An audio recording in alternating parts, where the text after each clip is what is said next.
రమీజా రంగనాయకులు ఒక తెగలోని వారు ఇండ్లు కూడా అడవికి కొండ ప్రాంతాలకు దగ్గరగా ఏర్పాటు చేసుకుంటారు.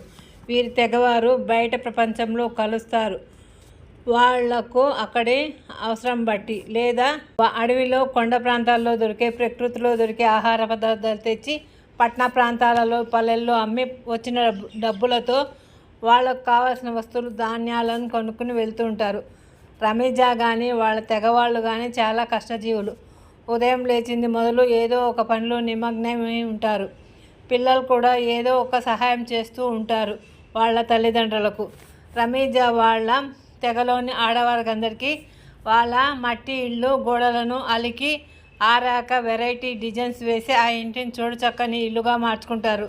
బయట ప్రపంచం వారిని చూస్తే కష్టజీవులు అని తెలుస్తుంది, కానీ వారు ఇంటిని అంత అందంగా ఉంచుకుంటారని కానీ, ఇంటి బయట కానీ ఇంట్లో కానీ శుభ్రతకు ప్రాముఖ్యత ఇస్తారని కానీ అనిపించదు. ఒకసారి వాళ్ళ ఉన్న ప్రదేశానికి వెళ్తే వాళ్ళ మట్టి ఇల్లు, దాని మీద గడ్డితో వేసిన పైకప్పు ఇంత అందంగా ఒక ఇంటిని మార్చగలరా అనే విధంగా ఉంటుంది. అది ఆ తెగ పూర్వం వారి నుండి వచ్చిన అద్భుత కళగా అనిపిస్తుంది.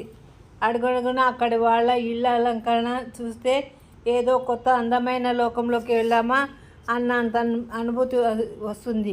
చాలామందిలో రకరకాల కళలు ఉంటాయి.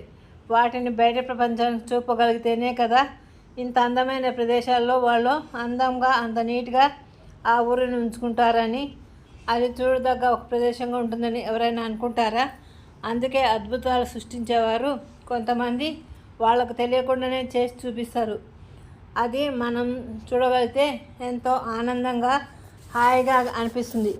రమీజా రంగనాయకుల ఇళ్ళు చలికాలంలో వెచ్చగా, ఎండాకాలంలో చల్లగా ఉండడం ఈ ఇండ్ల ప్రత్యేకత. ఆ టెక్నిక్ చీమల పుట్టల్లోనూ పాముల పుట్టల్లోనూ కనిపిస్తుంది అనేది ఇంజనీర్లు కనుక్కున్న అద్భుత విషయం. గుడ్ నైట్ పిల్లలు. నా కథలు నచ్చినట్లయితే లైక్ చేయండి, షేర్ చేయండి, సబ్స్క్రైబ్ చేయండి.